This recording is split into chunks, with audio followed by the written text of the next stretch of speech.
nyata. Raih mimpimu juga cita-cita generasi emas Indonesia.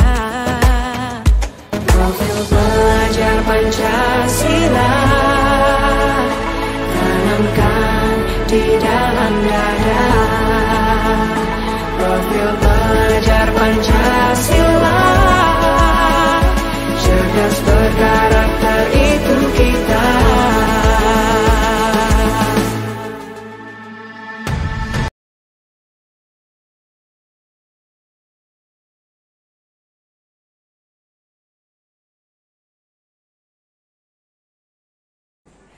Assalamualaikum warahmatullahi wabarakatuh. Perkenalkan, saya Trihesti Prihatini, calon guru penggerak angkatan 8 dari SMA Negeri 1 Bintan Utara, Kabupaten Bintan. Kali ini saya tidak sendiri, saya ditemani oleh Ibu Karmiana Agustini.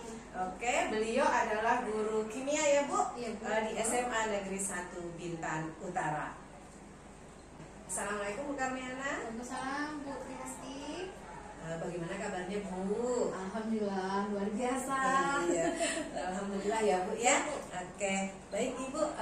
Hari ini kita akan melakukan percakapan praobservasi ya Bu ya. Baik Bu. Adapun tujuan dilakukannya praobservasi ini adalah untuk mengetahui dan juga mengevaluasi jalannya proses pembelajaran yang akan Ibu lakukan nanti di kelas ya Bu. Baik Bu. Ya, ada beberapa pertanyaan ya Bu yang akan saya sampaikan kepada Bu Karmiana. Ya, Bu. Yang pertama berkaitan dengan tujuan Bu. Nah, kira-kira nih Bu, apa tujuan pembelajaran yang ingin Ibu capai? Adapun izin jawab ya Bu ya. Tujuan pembelajaran yang ingin saya capai untuk pertemuan kali ini adalah saya ingin anak-anak itu mampu menganalisa faktor-faktor yang mempengaruhi terjadinya korosi. Kemudian mereka juga tahu bagaimana cara mengatasi korosi itu sendiri setelah mereka mengetahui faktor-faktornya. Itu Bu. Ya, baik Ibu. Jadi ada dua ya Bu ya tujuan pembelajaran yang ingin Ibu capai. Yang pertama ini siswa dapat menganalisis faktor-faktor yang mempengaruhi terjadinya korosi. Dan yang kedua itu siswa dapat mengetahui cara mengatasinya ya Bu ya. Baik Ibu. Nah, bagaimana dengan area pengembangan yang ingin Ibu capai atau ingin Ibu lakukan pada saat observasi nanti Ibu? Adapun area pengembangan saya fokus dua Ibu, satu pengetahuan dan satu keterampilan.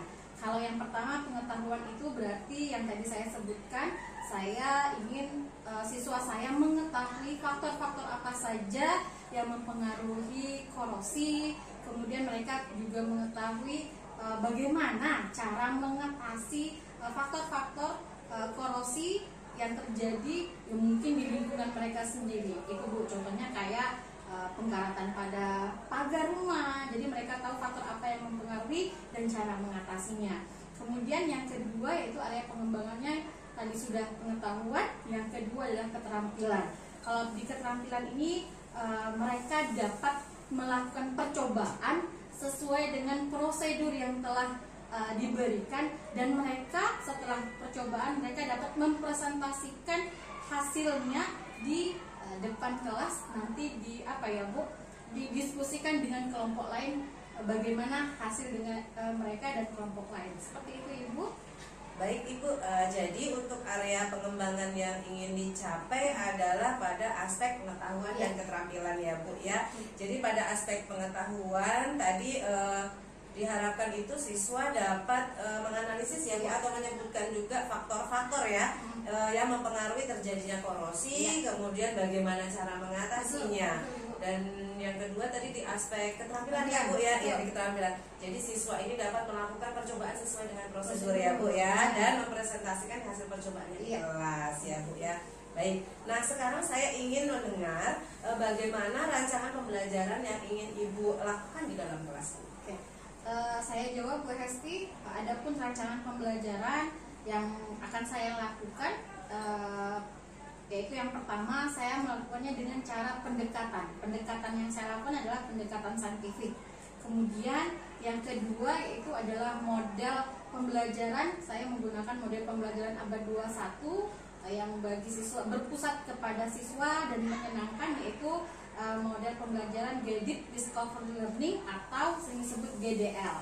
Dan yang terakhir, metode yang saya gunakan dalam pembelajaran nantinya yaitu metode praktikum, kemudian adanya diskusi. Setelah melakukan praktikum, percobaan, mereka diskusi, dan yang terakhir metodenya itu adalah presentasi. Oke, baik. Jadi rencana yang akan Ibu terapkan di dalam kelas itu menggunakan pendekatan saintifik ya Bu. Kemudian model pembelajarannya menggunakan Guided Discovery Learning ya Bu, atau biasa disebut GDL tadi ya.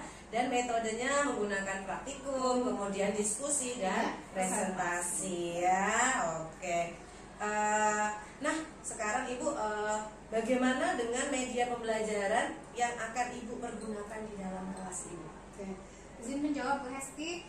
Media pembelajaran yang saya gunakan untuk pembelajaran nantinya, yang pertama saya menggunakan PPT ya, PowerPoint, dengan menggunakan aplikasi Canva supaya PPT saya jadi menarik, anak-anak juga jadi semangat untuk belajar. Kemudian untuk menuntun siswa dalam praktikum, saya menggunakan LKPD yang nanti akan saya berikan kepada siswa saya. Dan yang terakhir, saya membuat bahan ajar agar siswa dapat literasi membaca. Seperti itu Bu Esti. Baik ya, berarti Ibu akan menggunakan media yang pertama tadi PowerPoint ya Bu ya, menggunakan aplikasi Canva yang sekarang sedang trennya Bu ya. Iya.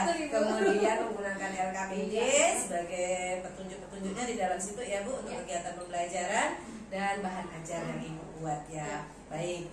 Nah, kira-kira nih Bu, kapan Ibu akan melakukan kegiatan pembelajaran tersebut? Di hari apa, kemudian di kelas berapa, dan juga di jam berapa ini? Oke.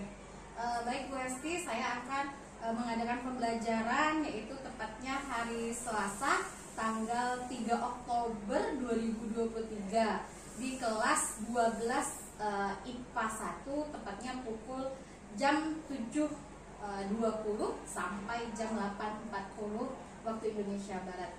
Ibu Esti. Itu Bu Esti. Baik, berarti nanti di hari Selasa tanggal 3 Oktober 2023 ya Bu, jam 7.20 sampai 8.40 waktu Indonesia Barat di kelas 12 IPA 1. Iya. Saya akan datang ke kelas Ibu. Baik, Ibu. Saya akan melakukan supervisi di kelas dan akan melihat serta mencatat hal-hal apa saja yang terjadi di dalam kelas ya Bu ya. Nah, nanti setelah observasi di dalam kelas Bu, kita akan mengadakan percakapan yang terakhir ya Bu ya, yakni percakapan pasca observasi yang nanti akan didampingi juga oleh pengajar praktik. Begitu ya Bu ya? Iya, baik. Oke. Nah, sebelum kita akhiri, kira-kira apa yang Ibu dapatkan dari hasil percakapan kita hari ini Bu? Ya, yang saya dapatkan dari hasil percakapan berarti sebelum kita melakukan supervisi harus ada pendampingan terlebih dahulu untuk mengetahui area pengembangan mana yang harus kita lakukan, kemudian rancangan pembelajarannya seperti apa, kemudian menggunakan media pembelajarannya seperti apa. Jika hal itu dilakukan, adanya komunikasi ya Bu ya, dan kolaborasi antara Bu Hesti selaku coaching dan saya juga selaku yang akan disupervisi pada pembelajaran. Jika hal-hal itu ada yang tidak sesuai, ya disinilah waktunya untuk berdiskusi. Seperti itu Ibu. Baik Ibu. Jadi terima kasih Bu Karmiana ya atas waktunya dan sudah bersedia berbincang-bincang dengan saya dalam percakapan pra-observasi. Nah, sampai bertemu di kegiatan observasi kelas ya Bu di Selasa depan ya Bu ya. Oke, demikian percakapan kita hari ini. Sampai bertemu di kegiatan observasi kelas dan juga percakapan pasca observasi. Wassalamualaikum warahmatullahi wabarakatuh. Terima kasih Ibu Titin. Sampai jumpa di kelas observasi minggu depan. Siap Ibu. Assalamualaikum warahmatullahi wabarakatuh. Waalaikumsalam warahmatullahi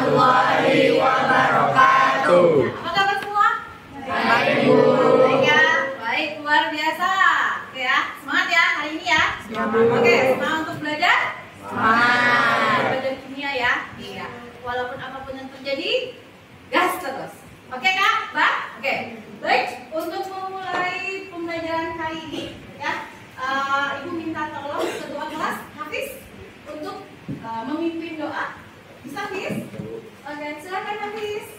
Siap, Bro. Sebelum jam mari kita berdoa. Doa mulai.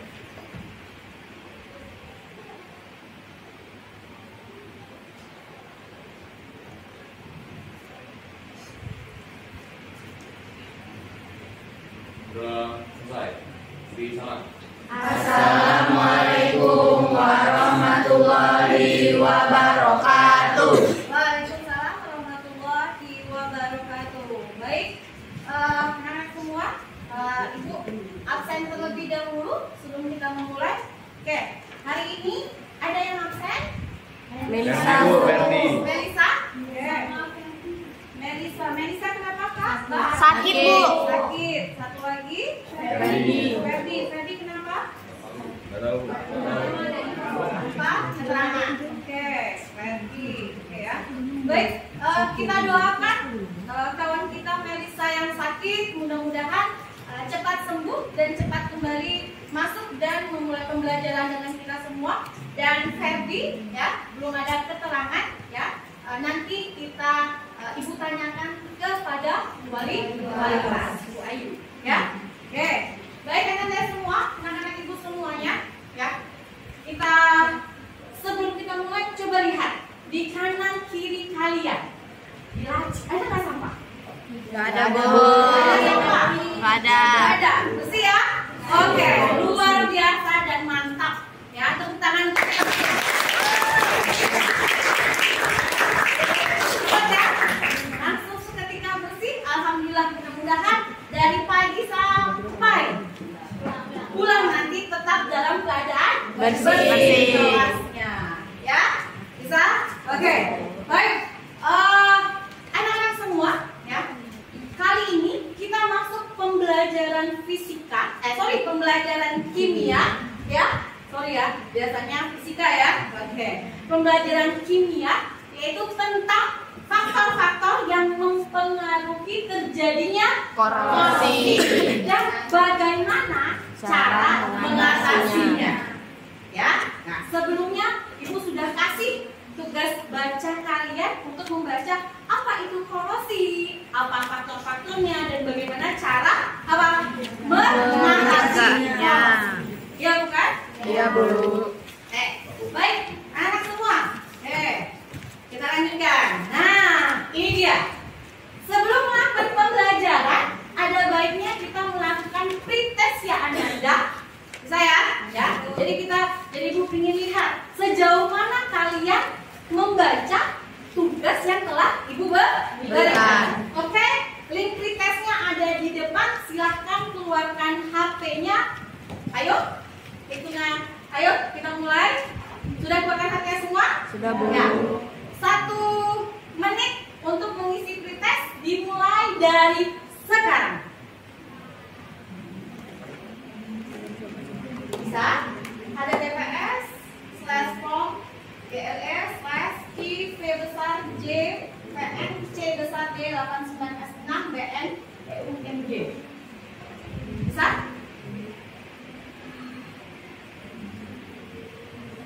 Bisa? Oke, ada yang sudah terbuka? Ada yang sudah terbuka? Belum? Oke. Itu 89 berapa? 89 S.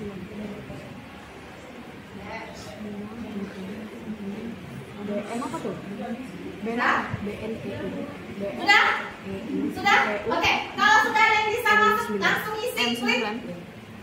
Yang mana menurut kalian yang sesuai dengan apa yang telah kalian literasi di rumah? Ada yang bisa masuk? Sudah? Sudah, oke, silakan isi.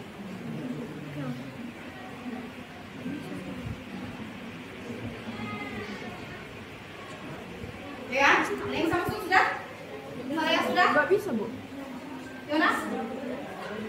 Bisa. Pak?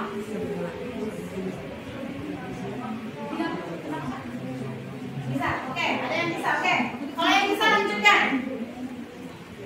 Oke, sabar, mungkin apa? Lagi? Coding. OTW. Oke ya? Oke. Sudah?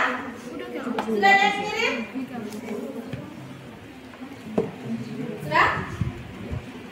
Briefingnya sudah ya? Oke, lihat dulu ke pretestnya. Ini. Oke, kita lihat pretestnya. Sudah ada yang ngirim, kakak, abang? Sudah? Kayaknya bisa deh. Oke, ayo. Apa tuh bisa masuk? Bisa ya? Dari kiri? Ini gimana promes? Anggi sudah? Sudah selesai? Kita lihat ya jawabannya ya.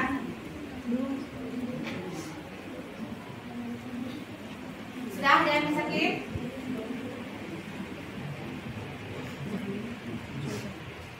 Oke, ayo. Sudah. Sudah, gimana jawabannya? Oke, Bu. Refresh dulu. Coba di sini. Lihat ya. Sabar.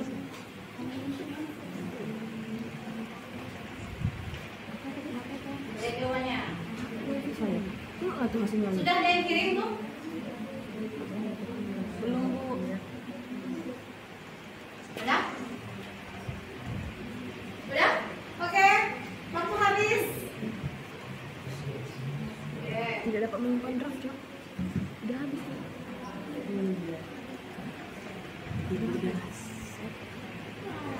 Udah? Oke, ya. Oke. Kita lihat. Oke, alhamdulillah ya. Ya.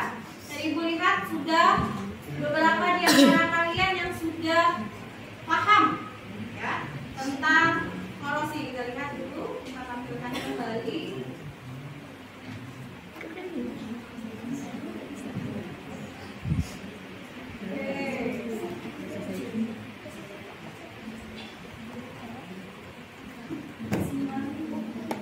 Khususnya linear. Sinyalnya linear. Ya, Bu. Sinyal susah ya? Ya, Bu.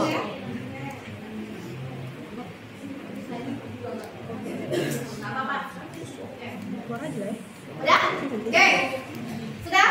Oke ya. Bisa semua? Bisa. Oke, jadi materi apa hari ini? Korosi. Asal yang mempengaruhi korosi. Oke, hebat semua ya. Tadi Ibu sudah lihat ya, ada beberapa yang sudah masuk dan ada beberapa yang belum karena jaringannya. Oke ya? Oke. Next. Tadi kita sudah melakukan pretest. Berarti kalian sudah membaca sebelumnya tentang korosi. Ya bukan? Oke. Nah, sebelum Ibu lanjutkan ya, Ibu ingin ice breaking terlebih dahulu. Boleh ya? Oke, supaya kalian fokus dalam pembelajaran kimia. Kalau Ibu bilang pagi, tepuk satu kali. Siap? Sore? 3 kali. Malam? 4 kali. Gak usah bertepuk. Kenapa? Bising. Nanti tetangganya marah. Oke? Kalau bilang pagi, siang, malam. Berarti masih ada yang belum fokus ya? Oke, sekali lagi. Malam. Sekali lagi ya.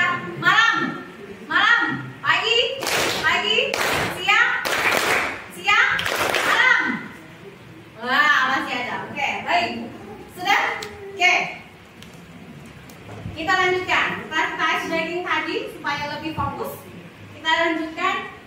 Ini dia tentang materi kita. Nah, sebelum Ibu masuk tentang korosi, Ibu mengingatkan kalian tentang apa? Pembelajaran yang lalu.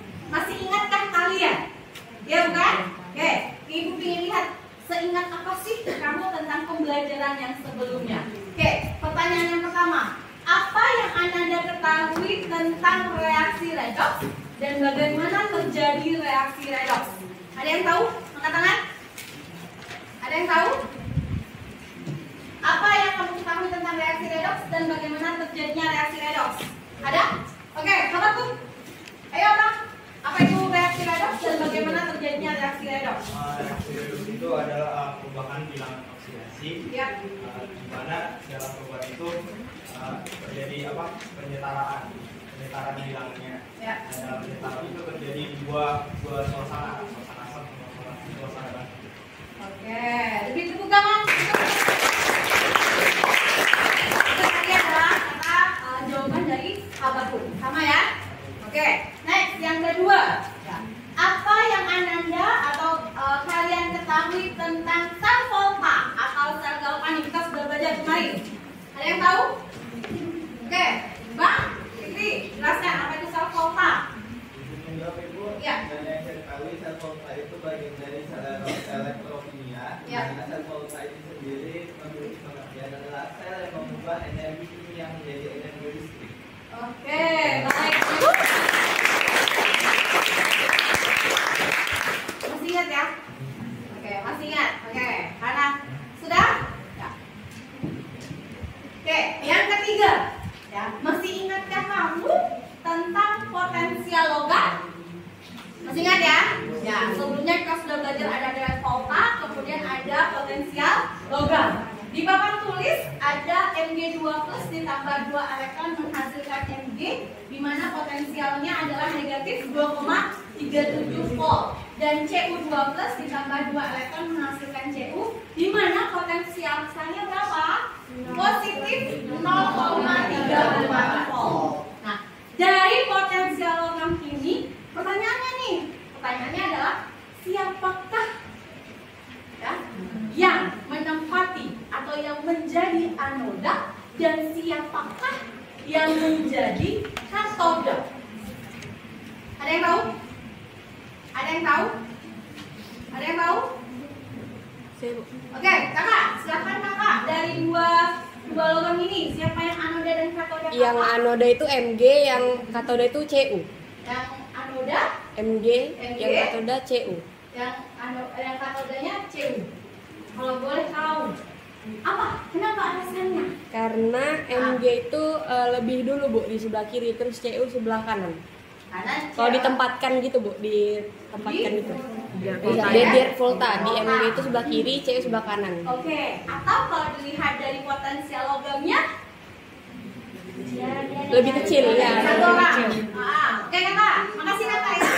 Kalau dilihat dari potensial elektronnya, dia tuh lebih kecil daripada yang si katodanya.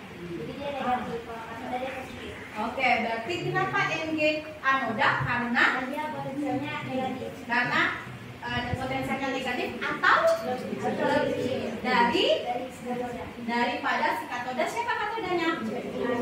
C. Bisa ya? Oke, hebat semuanya ya. Biasa. Oke, kita ingat ya. Sudah ingat semuanya tentang apa itu reaksi redox, apa itu sel volta, terus tentang potensial logam.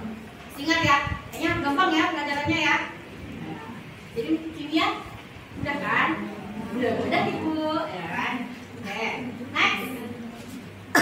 Nah, sekarang kita tahu ya, bahwa apa sih manfaat dari kita belajar kimia hari ini, khususnya pada saat kita mempelajari korosi tentang faktor-faktor yang mempengaruhi terjadinya korosi. Apa manfaat pembelajaran hari ini? Kalau kamu lihat dari gambarnya, apa manfaatnya? Kakak, ya, silakan kakak. Boleh berdiri? Jadi kita tahu penyebabkan korosi, penyebabkan penerapan itu bisa menyebabkan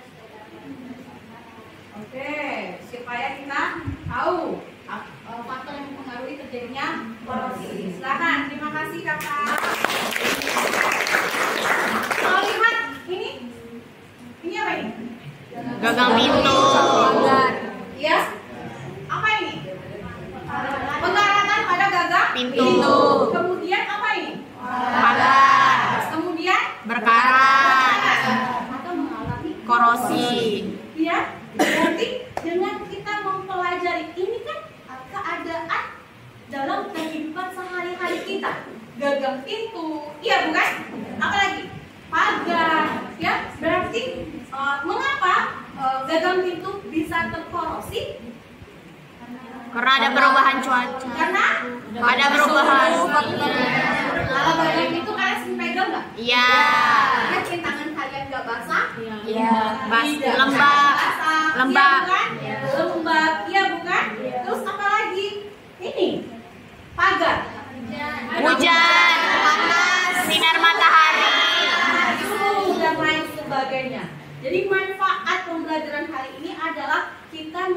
mengetahui faktor apa saja yang mempengaruhi terjadinya korosi. Hah? Oke, luar biasa ya. Next. Nah, kakak abang, ya, anak-anak semua, adapun KD dan IPK dan tujuan pembelajaran hari ini seperti yang kalian lihat. Itu ada KD-nya, ada IPK-nya. Kemudian adapun tujuan pembelajarannya ini yang mau kita tuju. Apa Ibu? Melalui model pembelajaran guided discovery learning dan menggali informasi dari berbagai sumber belajar dan penyelidikan sederhana dan mengolah informasi diharapkan siapa? Peserta didik. Peserta didik siapa? Kalian bukan? Ya. Diharapkan kalian terlibat aktif selama proses pembelajaran berlangsung, memiliki sikap ingin tahu, teliti dalam melakukan pengamatan, bertanggung jawab dalam menyampaikan pendapat. Kemudian apa lagi? Menjawab pertanyaan, memberikan saran dan kritik, dan dapat, ini yang paling penting, menganalisis faktor-faktor yang mempengaruhi terjadinya korosi dan cara mengatasinya dengan mengembangkan nilai karakter, berpikir kritis, apalagi kreatif, kerjasama, berkejujuran selama proses pembelajaran berlangsung. Oke, itu adalah tujuan pembelajaran kita pada hari ini. Nah, oke. Sebelum kita lihat gambarnya, kamu pernah lihat ini? Apa ini? Paku. Paku ya? Kecil ya? Saya zoom ya. Oke. Paku. Pakunya warnanya apa? Hitam. Ya? Biasanya pakunya kalau baru beli dari toko warnanya Silver. Apa lagi? Mengkilau. Mengkilap ya, karena pakunya adalah salah satu jenis logam. Tapi kenapa dia menjadi hitam seperti ini? Karena mengalami Korosi. atau Ada campuran ya bukan? Nah, setelah kita lihat nih paku secara nyata ini yang membahayakan. Ya, kalau misalnya tertusuk kaki kamu akan apa Ibu? Akan infeksi, akan tetanus. Makanya berhati-hati. Oke, kembali ke pembelajaran kita. Ini dia. Apa itu? Jembatan Dompa. Jembatan Dompa ya. Oke, kamu lihat jembatan Dompa ini salah satu ikon Kepulauan Riau. Kepri atau Tanjung Pinang khususnya, ya ibu kota dari provinsi Kepulauan Riau. Oke, kalau kita lihat Ibu, 1 tahun masih cantik. Ya bukan? Kemudian ini coba kamu lihat di bawahnya sudah 5 tahun, 10 tahun, 12 tahun, bahkan 15 tahun. Apa yang terjadi? Korosi atau pengkaratan. Sekarang pertanyaannya, apa yang mempengaruhi jembatan tersebut terjadi korosi? Air garam. Air garam. Satu orang. Dia laut itu ada garam kan? Garam itu termasuk lautan yang elektrolitnya itu tinggi. Oke, luar biasa ya. Air lautnya Bu, karena dia bersifat garam. Jadi salah satu faktor yang mempengaruhinya adalah karena lautan elektrolit. Contohnya adalah garam. Garam itu adalah air lautnya. Ya bukan? Terus apa lagi? Nah, saya carikan. Ini dia. Tahu gembok pintu? Ya, gembok pintu ya, bukan gembok cinta. Ya bukan? Gembok pintu. Kalau ini bawahnya apa Kakak? Pagar. Pintu tapi pagar. Kalau kita lihat mana yang lebih cepat mengalami Gembok pagar. Oke, 1 orang. Jawab. Mana yang lebih cepat terjadinya korosi? Oke, Ci. Jadi yang lebih cepat mengalami korosi itu gembok pagar Bu, karena dia itu lebih sering terkena tetesan dari air hujan. Nah, air hujan itu kan dia bersifat ada semua basahnya, itu yang bikin gembok pagar lebih cepat mengalami korosi. Oke, terima kasih Ci. Jadi yang mana lebih cepat mengalami korosi? Pastinya gembok pagar. Kenapa? Karena gembok pagar secara langsung kontak langsung dengan cahaya matahari dan udara plus air. Paham ya? Oke. Nah, kemudian lihat ada apa tadi? Ada faktor dari air laut yang mempengaruhi terjadinya korosi pada jembatan gempa. Kemudian ada pengaruh tadi apa? Panas, terkena hujan, ya, terkena udara secara langsung lebih cepat mempengaruhi siapa? Korosi si gembok pintu pagar dibandingkan gembok pintu rumah. Nah, Ibu, ya, sekarang kita lihat. Jadi selain dua tadi, faktor-faktor apa saja yang mempengaruhi terjadinya korosi?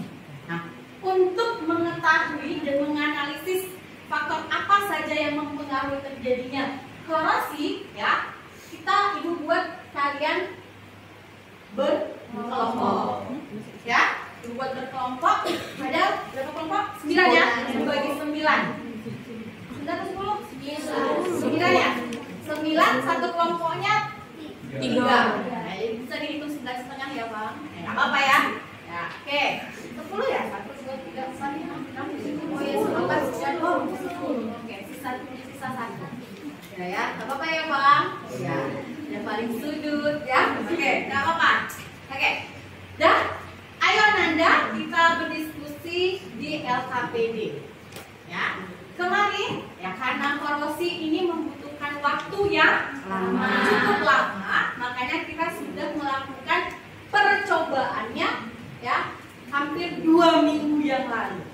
Ya, oke. Adapun Ibu sudah rangkum nih foto-foto kalian. Nah, ya 2 minggu yang lalu kalian sudah melakukan percobaan. Masih ada sekarang sampai sekarang ya?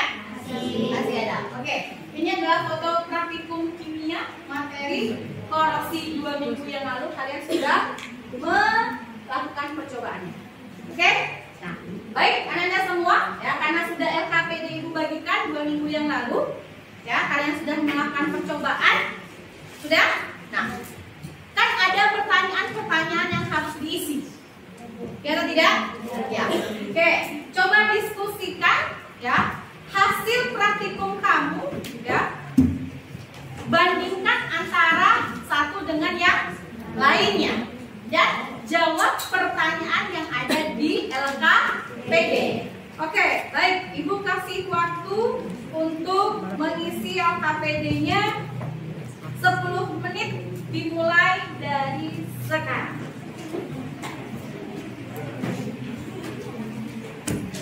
Oke, diskusikan sama kawannya.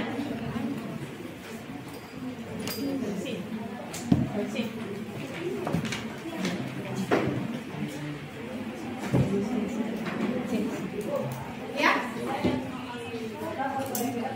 Isinya yang di laptop aja, Kak. Nanti yang di kertasnya nanti aja. Oke.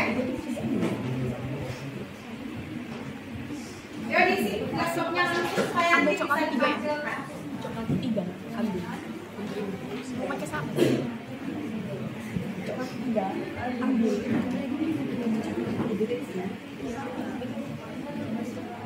Diskusikan hasilnya. Iya.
Jadi mana yang mau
Aku baca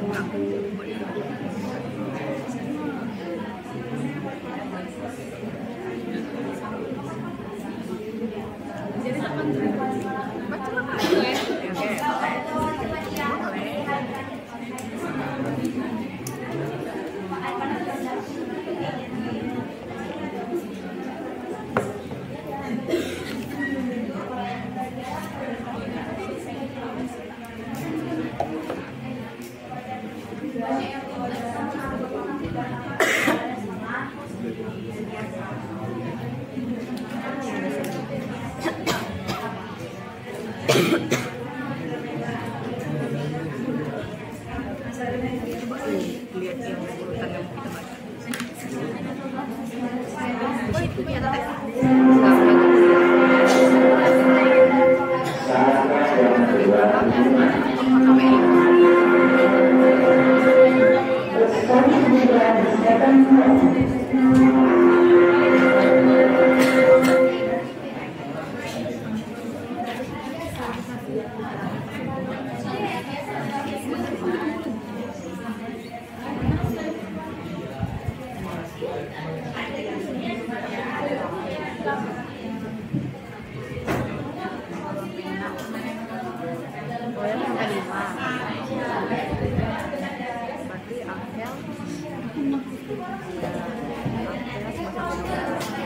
Di situ ya siapa dari kok? Aku ya.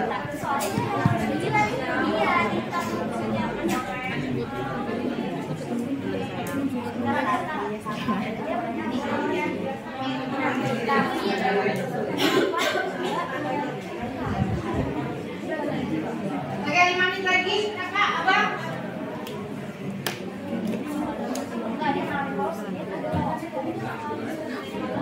Bukan dia.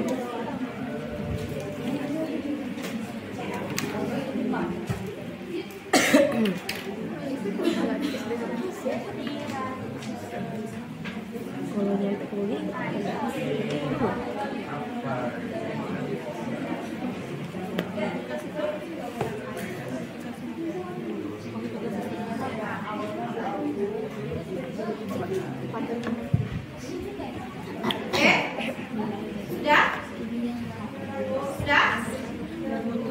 Sudah semuanya?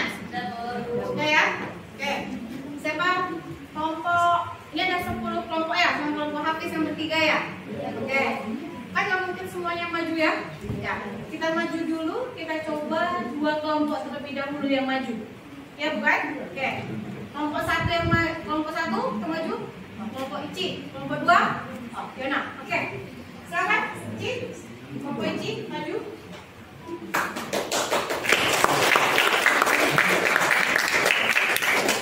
Ada laptop siapa? Saya kalau laptop. Oh.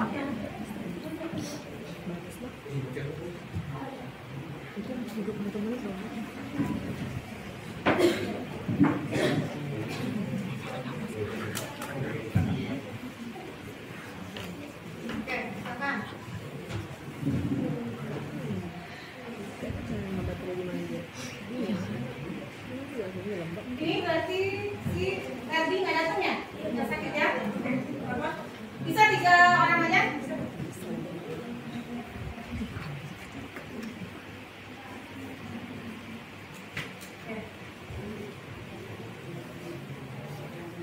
Ya, oke, baik.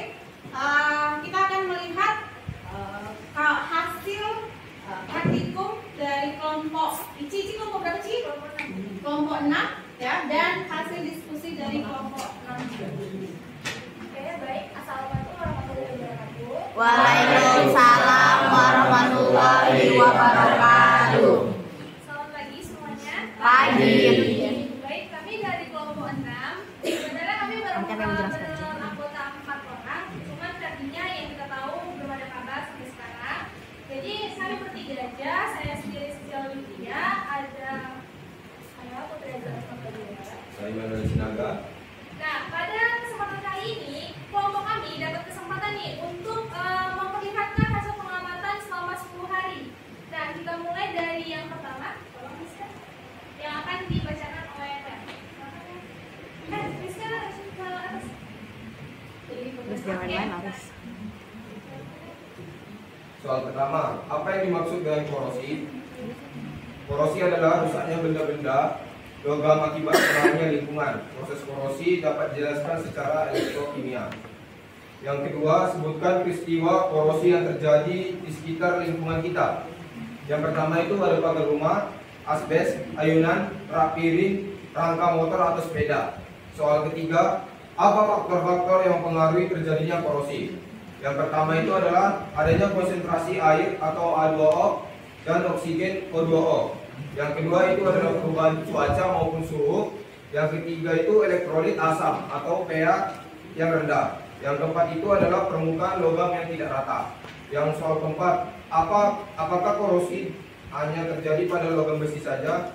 Jawabannya tidak, sebab korosi juga dapat terjadi pada logam yang memiliki beda potensial yang rendah. Contohnya perkaratan juga dapat terjadi pada logam, aluminium, tembaga dan lainnya. Baik, kita sekarang lanjut ke pengamatan selama 10 hari. Di sini sebenarnya hanya 9 larutan dari Ibu, cuma di kelompok kami menambah 1 larutan yaitu air laut. Nah, yang kita tahu dan yang sudah kita bahas tadi, kalau air laut ini termasuk elektrolitnya, garamnya itu yang banyak kan, yang bisa mengakibatkan cepat mengalami korosinya. Nah, untuk itu kami menambah 1 larutan yaitu air laut. Sebenarnya mau air hujan juga, cuman waktu selama mau pengamatan gak ada hujan, jadi kayak ngurusin itu air laut ya. Baik, Akan dibacakan oleh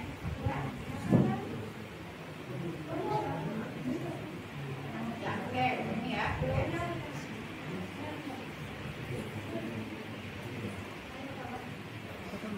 Yang pertama, wadah 1 terbuka, yaitu paku saja. Pada hari pertama itu dapat kita lihat tidak ada perubahan atau reaksi sama sekali terhadap paku atau tidak terjadinya korosi. Ada yang kedua itu kita bisa lihat bahwa paku tidak ada terjadi suatu apapun atau sama saja seperti hari pertama. Yang hari yang ketiga itu kita lihat paku sama saja, tapi ini gambarnya agak blur, jadi paku ini tidak mengalami sedikit pun korosi, sama seperti hari pertama dan kedua. Yang ke hari keempat itu paku ini tidak mengalami perubahan sama sekali atau tidak adanya terjadi reaksi korosi. Hari yang kelima itu perubahan paku tidak ada juga atau tidak adanya sistem perkaratan.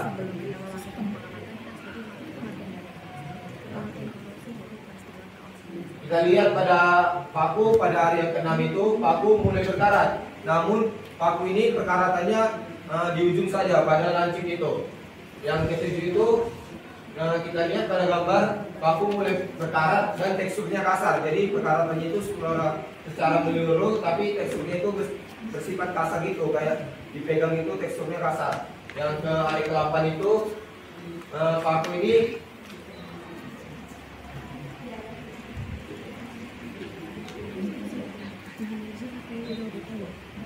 ada wadah kedua terbuka, yaitu paku tambah air biasa.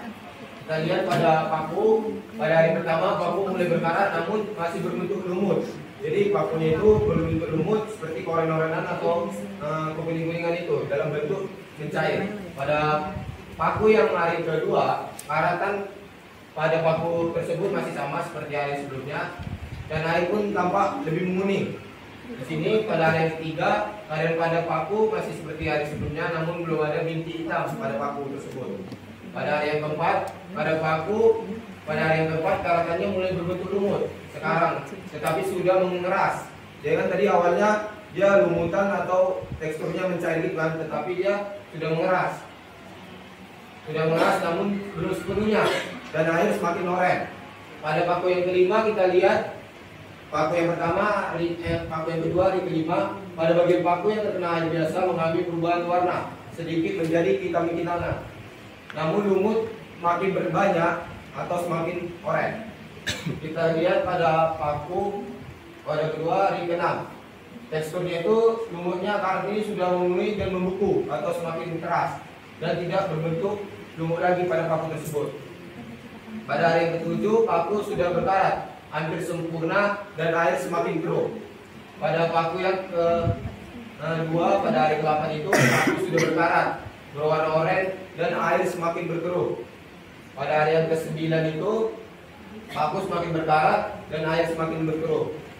Yang ke-10 itu paku sudah berkarat, sempurna dan air semakin menguning maupun semakin oranye. Oke, baik. Rizka boleh lanjut ke yang larutan garam ya? Karena di sini garam merah. Gimana garam warnanya berapa? Warna udah. Oke.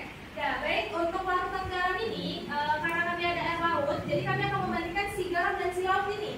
Nah, yang untuk garam di hari pertama, keadaan paku mulai menghitam dan terdapat serbuk kuning di dasar airnya. Terus di hari kedua, paku yang terkena pada bagian laut tersebut mengalami kehitaman. Maksudnya yang tercelupkan ke air itu mengalami kehitaman. Yang hari ketiga, paku berubah atau mengalami keadaan yang semakin menghitam. Hari keempat, keadaan paku yang terkena air garam berubah menjadi warna gelap atau hitam. Sama ya. Nah, terus yang untuk hari kelima sendiri, paku yang terkena larutan air garam berubah menjadi warna hitam pekat dan beberapa bagian kecil berkarat. Maksudnya itu kayak udah ada titik perkaratan, cuma belum sempurna.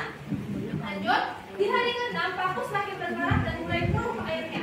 Di hari ke-7 paku menghitam pekat dan karat runtuh ke dalam air dan terdapat serbuk di pinggiran bawah.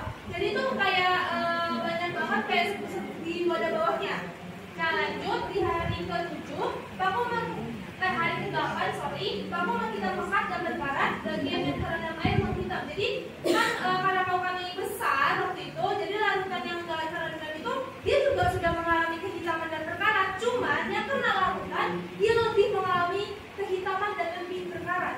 Hari ke-9 bagian yang terendam berubah warna hitam pekat dan karat mulai menyelimuti hampir sebagian paku. Dan di hari ke-10 paku semakin berkarat dan menghitam yang terkena larutan maupun tidak. Bahkan di bibir wadahnya itu banyak sekali gumpalan-gumpalan hitamnya. Lanjutnya yang wadah ke-10 aja. Ini kita nggak bahas semua karena waktu kita kurang, jadi kita lanjut ke wadah 10. Oke. Oke. Nah, untuk di hari pertama, keadaan paku hari pertama sudah nampak bintik-bintik perkaratan. Jadi di hari pertama aja nih, dia udah mulai berkarat nih si paku yang direndam air laut. Di hari kedua, keadaan paku sudah semakin berkarat serta menghitam katanya. Terus di hari ketiga, paku semakin berkarat tetapi tidak berbentuk lumut. Yang artinya, kalau misalnya paku yang tadi di wadah 1, di wadah 2 yang air biasa, kalau di kayak digoyangin gitu di larutannya luntur kan karatannya itu. Nah, kalau yang ini dia tuh nggak luntur lagi, memang udah berkarat kayaknya. Terus dilanjut di hari keempat, paku semakin berkarat menyelimuti seluruh bagian paku. Hari kelima, keadaan paku sama seperti hari sebelumnya. Berarti hari kelima ini belum ada perubahan, masih sama dengan hari keempatnya. Lanjut, di hari ke-6 paku semakin berkarat. Hari ke-7 juga begitu, hari ke-8 juga begitu, hari ke-9 juga begitu, dan hari ke-10 dia berkarat dengan sempurna dan airnya menjadi sangat keruh. Oke, ini ada beberapa pertanyaan yang akan dijawab. Yang pertama ini pertanyaannya adalah paku manakah yang paling cepat mengalami korosi? Di sini berdasarkan pengamatan kami sendiri ya, jadi mungkin ada berbeda dari teman-teman. Yang pertama pada paku dan larutan asam atau larutan cuka. Yang kedua ada paku air garam. Yang ketiga paku dan air laut. Yang kedua, paku manakah yang paling lama mengalami korosi? Di sini dia mengalami korosi, tapi emang waktunya itu lebih lama daripada yang lain. Di mana di sini kami adalah paku dan minyak goreng. Yang ketiga, paku manakah yang tidak mengalami korosi? Yang tidak mengalami korosi adalah paku saja, paku terbuka, dan paku saja tapi tertutup. Yang keempat, bandingkan wadah satu, paku saja pada wadah terbuka, dan wadah dua, paku di dalam air biasa. Terbuka. Air biasa, wadah terbuka. Mana karetnya yang paling banyak terbentuk dan jelaskan mengapa? Oke, di sini kita jawab ya. Wadah kedua karena memiliki karet yang lebih banyak dibandingkan dengan wadah satu. Karena wadah dua ini lebih cepat terbentuk korosi akibat proses oksidasi yang terjadi antara material besi pada paku dengan oksigen dan air. Ketika besi terkena oksigen dan air, maka terjadi proses korosi. Sedangkan pada wadah satu tidak ada air yang lebih cepat proses korosi. Lalu yang nomor 5, bandingkan wadah 2 yaitu paku di dalam air wadah terbuka dan dengan wadah 3 paku di dalam air biasa dalam wadah terbuka. Ini maksudnya paku di dalam air panas di dalam wadah terbuka ya.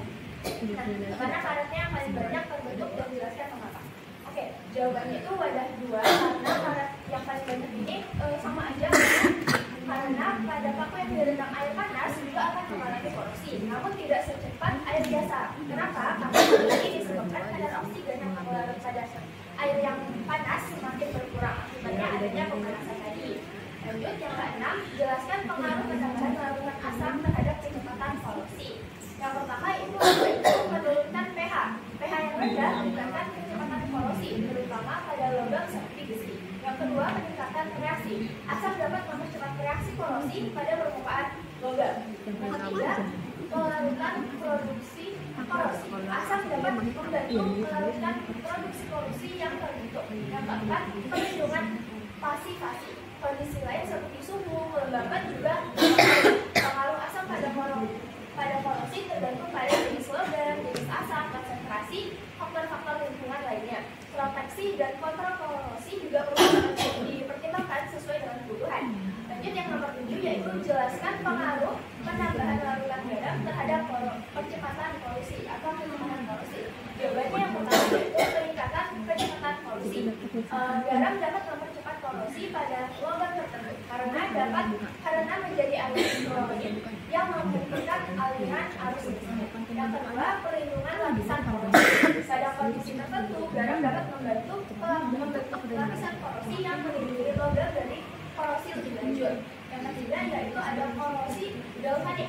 Nah, garam dapat mempercepat korosi galvanik jika dua logam berbeda berada di dalam satu kotak yang sama dengan lingkaran yang mengandung garam. Pengaruh garam pada korosi bervariasi tergantung dengan faktor. Faktornya ini seperti garam, jenis logam, kondisi lingkungan. Nah, proteksi korosi ini juga dilakukan sesuai dengan kebutuhan. Lanjut yang nomor 8 yaitu sebutkan faktor-faktor yang mempengaruhi terjadinya korosi pada wadah yang terbuka. Jawabannya adalah faktor dari lingkungan, yaitu meliputi tingkat pencemaran udara, suhu, kelembapan, dan zat-zat kimia yang bersifat korosif dan lain sebagainya. Bahan-bahan korosif terdiri atas asam, basa, garam, baik dalam senyawa organik maupun anorganik. Udara dalam ruangan yang terlalu asam atau basa juga dapat mempercepat terjadinya proses korosi. Yang nomor 9, jelaskan percobaan tersebut. Bagaimana cara menghambat terjadinya korosi? Oke, yang pertama itu meminimalisir terjadinya kontak langsung dengan oksigen tadi. Yang kedua, meminimalisir terjadinya kontak langsung dengan larutan yang bersifat korosif. Yang ketiga, melapisi besi dengan plastik, pengacatan minyak atau minyak untuk mencegah terjadinya proses korosi. Langsung aja kesimpulannya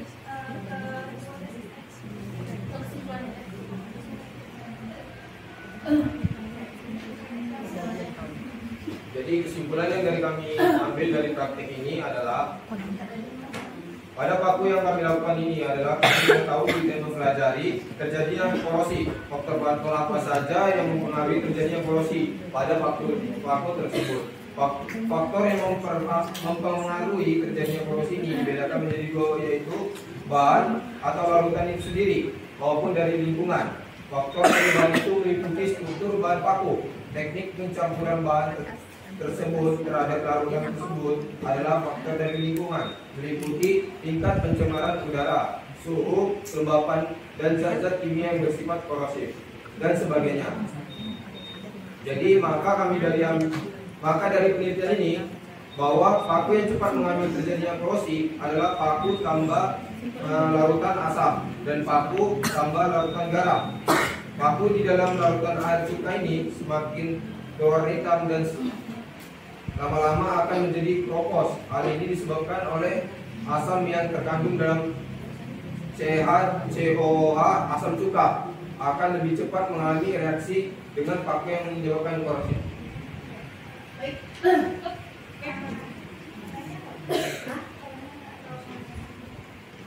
Satu aja pertanyaan.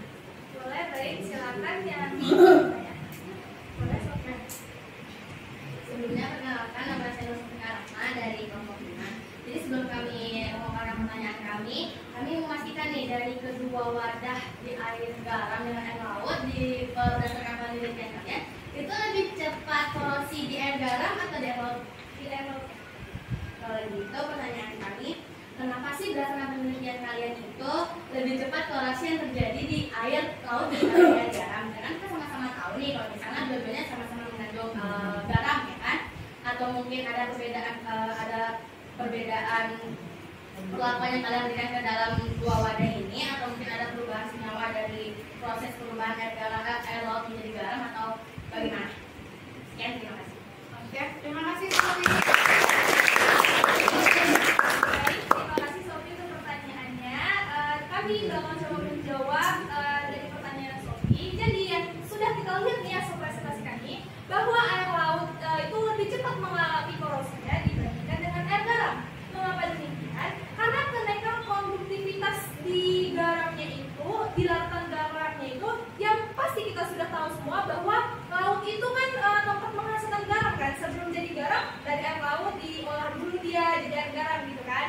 Nah, jadi kandungan larutan garam di air laut itu lebih tinggi, mencapai 3-4%. Sedangkan di larutan garam sendiri itu udah pencampuran dari garam dan air. Itu udah ada airnya lagi, bukan hanya full garam. Sedangkan yang di laut itu bisa kita bilang memang dia itu ada airnya, tapi kandungan garamnya lebih tinggi dibandingin airnya, yaitu 3-4%.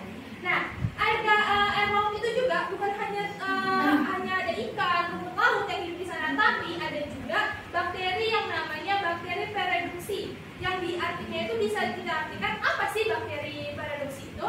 Bakteri pereduksi itu adalah bakteri yang sanggup dan mampu hidup di lingkungan yang ekstrim. Pasti kalian mikir, kok laut emang ekstrim gitu kan? Nah, kenapa bisa dibilang kayak gitu? Karena suhu di laut itu berubah-ubah. Kadang dia tinggi, kadang dia rendah, terus tekanan air lautnya, dan sampah-sampah yang diakibatkan oleh manusia. Itulah yang kenapa bisa dibilang kalau air laut itu termasuk lingkungan yang ekstrim. Nah, jadi dapat kami simpulkan kenapa air laut itu cepat mengalami korosinya, yaitu karena ada ion-ion seperti garamnya dan tambahan dari bakteri pereduksi itu sendiri.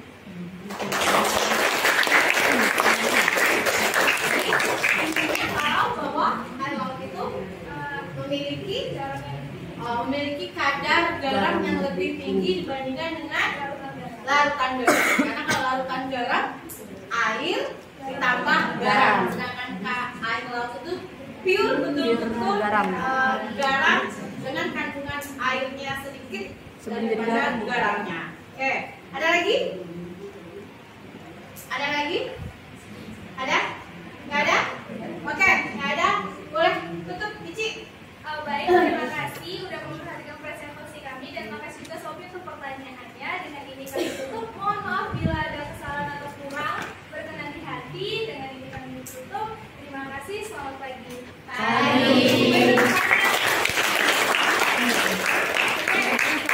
Ya, sebetulnya mau kelompok Yana yang maju ya Yomnya, tapi luar biasa.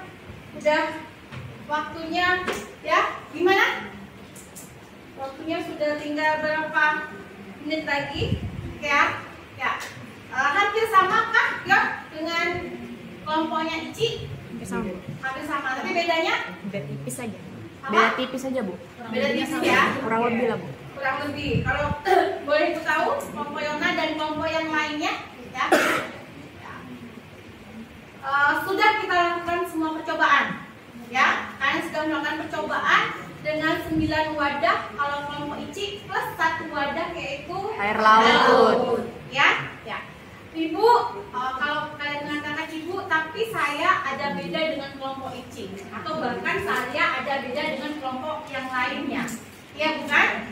Ya. Nah, ada kemarin kelompok Anggi ya, kelompok Anggi diskusi sama ibu kelompok saya kok beda dengan kawan-kawan yang lainnya. Mengapa di kelompok saya di dalam minyak ada titik-titik korupsi dan itu cepat jika dibandingkan dengan larutan yang lainnya. Oke, ya. Nah, sebelum kita menjawab itu, ya, dari apa yang telah dipresentasikan oleh kelompok Ici, ya, dan dari apa yang telah kalian lakukan percobaan dan apa yang kalian diskusikan, ya, ada yang bisa menyimpulkan apa sih kesimpulan dari pembelajaran korosi kita hari ini? Anggi bantu. Oke. Oh, Anggi belum ngomong. Silakan Anggi. Oke. Mau ke depan? Boleh ke depan? Ya, boleh. Tepuk tangan ya.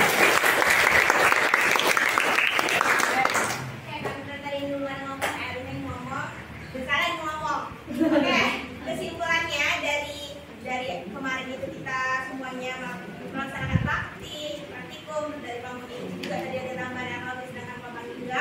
Anggi mau menyimpulkan apa yang kami dapatkan selama mempelajari korosi ini. Yang pertama kita lihat dari pengertian korosi itu, ternyata korosi itu adalah kerusakan yang terjadi pada benda logam, dan di mana kerusakan ini ditandai dari kelompok Ici ada debu-debu korosi. Kalau di kelompok Anggi berarti debu korosi. Terus itu ditandai dengan warna oranye. Nah, di mana sih terjadinya korosi ini? Ternyata terjadinya korosi itu nggak jauh-jauh dari materi sebelumnya. Ada yang anoda juga ada yang katoda. Yang anoda itu logam besinya. Istilah logam besinya akan mengalami oksidasi. Nah, yang katodanya itu adalah air oksigen yang udah terlalu sama si air ini, kayak Ici yang bilang tadi. Nah, itu nanti dia terjadi perkaratan pada besi. Selanjutnya kalau di punyanya Ici tadi itu faktor terjadinya itu air garam. Jadi air yang memiliki kadar garam lebih tinggi itu akan mempercepat terjadinya korosi. Terus tadi ada di pembahasan juga yang pagar itu ada air hujan, karena kan kalau pagar yang di luar itu kan dia kontak langsung air hujan kan, jadi dia mempercepat terjadinya korosi. Lalu juga ada suhu. Selanjutnya untuk mencegahnya itu tadi kita lihat punya si Ici itu yang nggak mengalami korosi itu adalah minyak. Jadi minyak ini salah satu kayak pencegahan terjadinya korosi. Lalu ada juga untuk pencegahannya itu kalau yang di kelompok Anggi praktikum itu dia ada pengecatan gitu, pengecatan pada besi itu. Jadi pengecatan ini dia akan memperlama, untuk dia nggak terjadi korosi, cuman dia akan memperlama atau mencegah tadi. Yang kedua itu dia dibaluri dengan plastik. Oke, mungkin itu aja kesimpulan yang bisa didapatkan dari materi korosi ini. Terima kasih perhatiannya. Selamat pagi. Oke, lagi? Oke, Saleh, silakan Saleh. Oke, kesimpulannya Kak ya. Oke, kesimpulan dari materi kita saat ini dari praktikum sampai hasil diskusinya. Oke, silakan Saleh ya. Selamat pagi semuanya. Pagi. Oke, jadi yang kita ketahui waktu kita diskusi ini ternyata banyak banget yang beda-beda hasilnya. Terutama di kelompok kami itu ada hal yang aneh banget sama kayak Anggi. Bahkan karatnya itu banyak banget Bu di minyak goreng, bergumpal. Nah, tapi kami tuh mencari hipotesis baru di mana kan dibawa pulang ke rumah. Dan di perjalanan ke rumah itu seperti yang kita ketahui jalan SKC SPL itu sedikit agak berlubang-lubang ya. Jadi kalau kita kita ada kemungkinan besar kalau misalnya dalam satu wadah itu airnya itu muncrat-muncrat dan masuk ke dalam minyak. Jadi di minyak ini percampuran air membentuk gumpalan. Jadi kami ada baca tuh, kami mencoba mencari itu ada tamat yang lain. Jadi dia kayak gumpalan tepung gitu. Jadi karena itu begitu banyak banget sampai memenuhi minyaknya gitu. Padahal seperti yang kita ketahui kalau misalnya salah satu bentuk pencegahan itu melapisnya minyak ya dengan poli. Sampai kalau misalnya kita lihat ini ada meja dicat biar dia tuh nggak terlalu cepat berkaratnya. Kalau dari yang materi yang kita bahas ini juga kan nanti udah dijelasin tuh pengertiannya, jadi nggak usah kita bahas lagi. Kita langsung ke faktor untuk faktor yang pengaruhnya sih ya. Faktor yang pengaruh pH. pH itu kan seperti yang kita ketahui kalau 7 itu normal, netral, terus ada asam, ada basa. Nah jadi ini seperti yang kita ketahui elektrolit itu ada garam, air hujan, ada juga air laut ya gitu. Jadi kalau airnya ini terlebih lagi hujan asam, itu kan dia lebih keras tuh. Terus misalnya kalau dia di luar rumah, kagak dia kena misalnya ada orang bawa angkot, beca, terus asapnya itu kan parah ya, debu-debu itu bisa membuat korosi itu juga lebih cepat. Jadi sebenarnya korosi ini berdampak kalau misalnya dia lebih di luar. Tadi karena kita khususnya paku ya, paku juga kalau misalnya pakunya itu di luar, makanya dia ada jenis logam. Jenis logam ini mempengaruhi mengapa? Karena kalau misalnya logamnya itu dia bagus, dia bisa ditempatkan, dia bisa lebih lama. Makanya ada faktor itu jenis logam, permukaan logam yang tidak rata. Contohnya misalnya ada besi dia bengkok gini, pasti yang bengkoknya ini lebih cepat daripada yang lurus kan, karena permukaan logamnya ini tidak rata di bengkokannya itu. Baru untuk kesimpulannya itu ada juga untuk faktor mencegahnya. Ada namanya pengorbanan anoda. Pengorbanan anoda ini berarti perlindungan katoda kan. Jadi misalnya nih, ini CU lebih tinggi nih dari seng, ya kan? Mereka ini barengan nih dibuatnya. Jadi ini sengaja. Kenapa sengaja? Karena kita ingin melindungi si CU dengan mengorbankan si seng. Biar si seng ini dulu habis di karantin, dikorosikan, si CU-nya jadi lebih lama, lebih panjang umurnya. Jadi dilindungi si katodanya, dikorbankan si anodanya. Nah, kalau sisanya lain pasti udah mudah dipahami kan. Jadi kira-kira kesimpulan dari saya segitu saja. Terima kasih atas perhatiannya.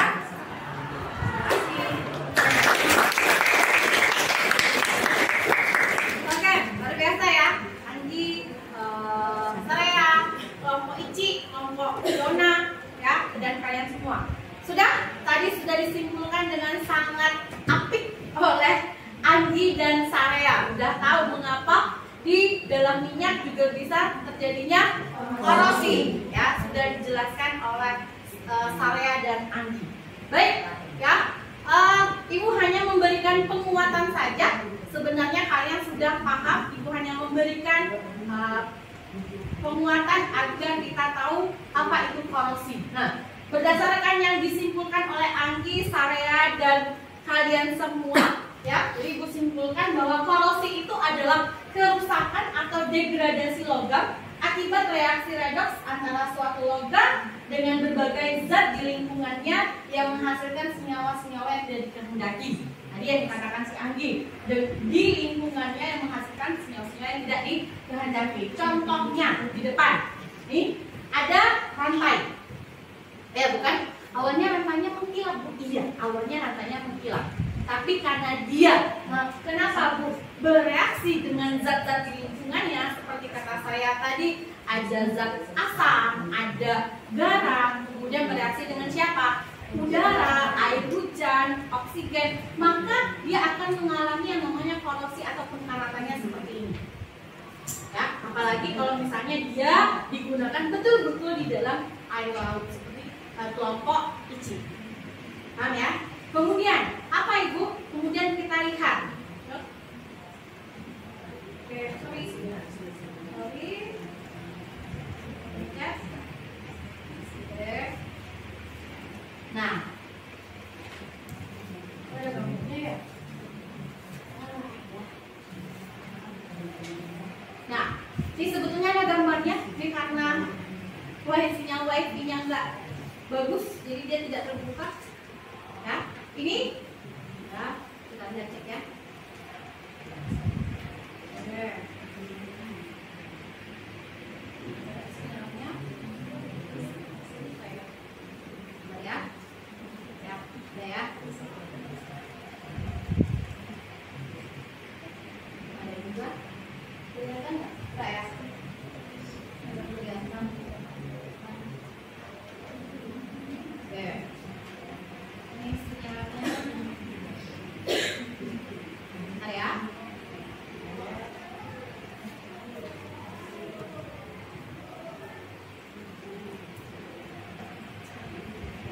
Ini sebetulnya adalah gambar dari proses terjadinya korosi pada sebuah besi. Ya, ada seperti tadi kata Anggi, ada anoda dan ada katoda. Oke, Ibu skip aja, ya. Nah, jadi, ini adalah reaksi terjadinya korosi pada salah satu kita ambil adalah pada besi. Ya, contohnya di dalam terjadi korosi ada yang namanya anoda dan ada yang namanya katoda. Ingat kemarin bahwa anoda adalah tempat terjadinya atau tempat berlangsungnya reaksi oksidasi. Sedangkan katoda adalah tempat reduksi. Berarti yang di anoda itu siapa Ibu? Yang di anoda itu adalah besi. Jadi besi mengalami yang namanya oksidasi. Jadi reaksi di anoda adalah Fe menghasilkan Fe2+ ditambah 2 elektron, di mana besi oksidasi melepaskan elektron sebesar 2. Sudah? Kemudian di katodanya mengalami reaksi reduksi itu siapa Ibu? Ini adalah O2. Siapa itu O2? Oksigen. Ditambah dengan H2O. Siapa itu H2O? Air. Kemudian dia mengalami reduksi di mana dia menangkap elektron dari siapa? Anoda. Anoda siapa sih anoda? Fe. Besi. Dia menangkap elektron yang dilepaskan si besi dia tangkap. Sehingga menghasilkan siapa Ibu? Sehingga menghasilkan okspat O2. Paham ya? Nah, berarti reaksi selnya menjadi siapa? Reaksi selnya menjadi 2. Yang anodanya kita kalikan 2. Ya. Jadi hasilnya 2Fe ditambah O2 ditambah 2H2O. Oksatnya kita coret. Dengan di sini. Anodanya kita kalikan 2, ini menjadi 2Fe. Ya bukan? Fe2+ dan 4 elektron kita coret dia. Paham ya? Jadi sisanya menjadi apa? 2Fe2+ tambah 4 elektron ini dengan Sl-nya posisi 0,4. Ion Fe tersebut kemudian mengalami oksidasi lebih lanjut dengan reaksi ini dia. Ya, setelah itu Fe yang dari sini mengalami oksidasi kembali sehingga menghasilkan ini dia. 4Fe2+ ditambah siapa? O2 ditambah H2O menghasilkan 2Fe2O dan H2O ditambah 8H+. 8H+ ini lagi akan bereaksi kembali. Ya, oke. Sudah? Coba Ibu lihat apakah sudah? Oke. Ya, nah. Jadi terus tadi kita sudah tahu nih reaksi terjadinya korosi. Sekarang faktor-faktor yang mempengaruhi terjadinya korosi. Satu yang kata Anggi tadi, apa? Air dan kelembapan udara. Semakin banyak dia berkontak dengan air dan udaranya lembab, akan terjadi dia akan semakin cepat mengalami korosi. Seperti kalian punya apa? Paku. Percobaannya. Paku yang dibiarkan saja dengan paku yang ditambahkan dengan air, maka mana yang lebih cepat? Air sama air. Kemudian yang kedua adalah elektrolit. Elektrolit itu contohnya adalah senyawa garam, senyawa asam, gula. Ya. Gula bisa, bata juga bisa. Tadi siapa? Kemarin contohnya adalah paku yang diberikan cuka, larutan cuka, paku yang diberikan larutan garam, bahkan Ici mencoba paku yang ditambah dimasukkan dengan air laut. Maka paku yang ditambahkan dengan apa? Cuka, garam, air laut. Mengapa? Lebih cepat mengalami korosi. Paham ya? Terus kemudian permukaan logam yang tidak rata. Tadi seperti kata Anggi atau Ici? Kata Anggi. Kalau permukaan logamnya tidak rata, maka pengaruh apa? Pengaruh korosi akan lebih cepat terjadinya korosi dibandingkan dengan permukaan yang rata. Contohnya apa? Paku dalam gelas atau apa? Kalau bangunan ada besi yang panjang bukan? Kan tidak memungkinkan untuk meletakkan besi yang panjang. Jadi apa? Dibelokin, atau bengkokin. Fondasi bangunan, Bu. Iya, untuk fondasi bangunan. Maka dia lebih cepat mengalami korosi di bagian mananya? Atasnya. Iya, bagian lengkungan. Oke, mantap. Last one, apa? terjadinya korosi. Oke, terus lanjut. Ya, Ibu hanya menguatkan. Nah, bagaimana cara mengatasi korosi? Tadi Saraya sama Anggi juga sudah mengatakan. Adapun korosi dapat dicegah melalui kegiatan-kegiatan berikut. 1. Melakukan pengecatan. Ya, jadi pagar tamu dicat itu bukan hanya sebagai hiasan, tapi salah satunya adalah untuk mencegah korosi. Saat yang ketiga dimulai. It's time to begin the third lesson.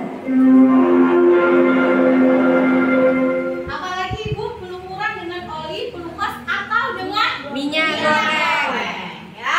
Kemudian dengan pelapisan dengan timah, dilapisi dengan logam lem. Dan yang terakhir Ibu menggunakan perlindungan katoda atau pengorbanan anoda. Ya, paham ya?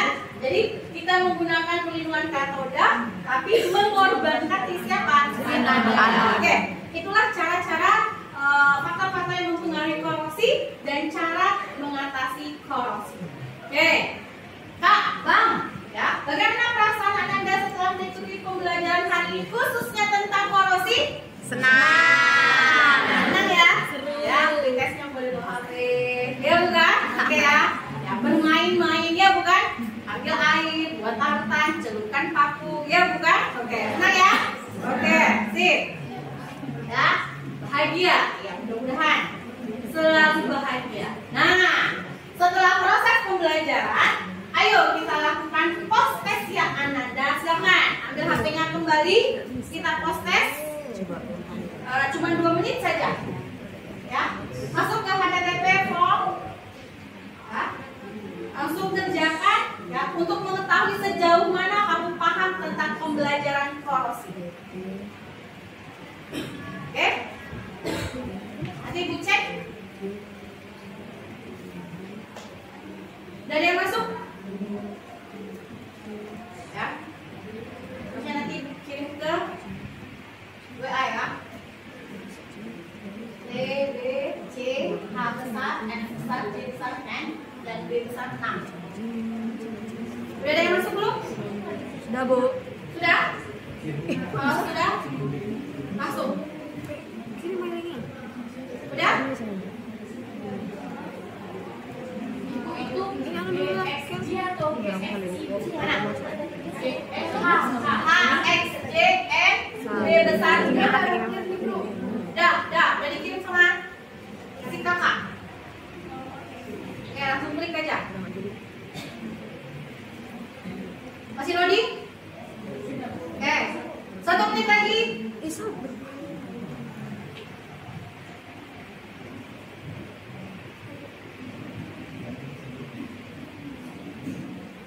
Oke, 30 detik lagi. Sudah? Sudah?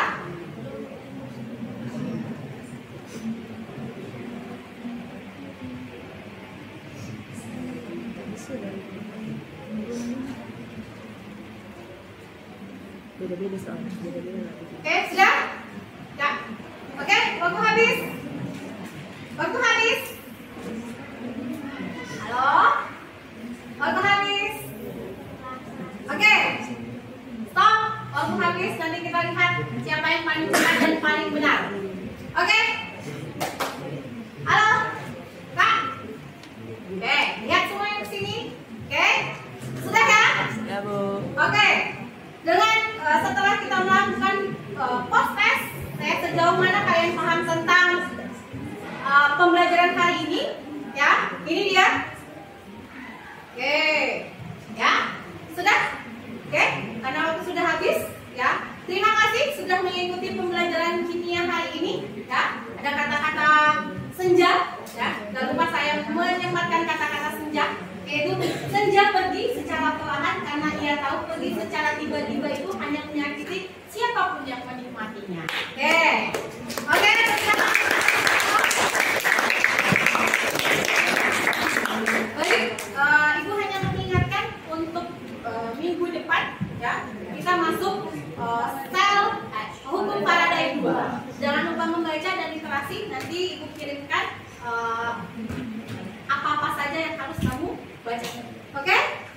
akhiri dengan Assalamualaikum warahmatullahi wabarakatuh. Waalaikumsalam warahmatullahi wabarakatuh. Dan selamat pagi. Pagi, Bu. Terima kasih. Tepuk tangan untuk kita semua. Assalamualaikum warahmatullahi wabarakatuh. Berjumpa kembali dalam percakapan pasca observasi bersama saya Trihesti Prihatini, calon guru penggerak Angkatan 8 Kabupaten Bintan dari SMA Negeri 1 Bintan Utara. Saya masih ditemani oleh Ibu Karmiana Agustini sebagai guru yang telah diobservasi pada kegiatan supervisi akademik, dan saya juga ditemani oleh Bapak Irfan Rifai sebagai pengajar praktik pada pendidikan guru penggerak Angkatan 8.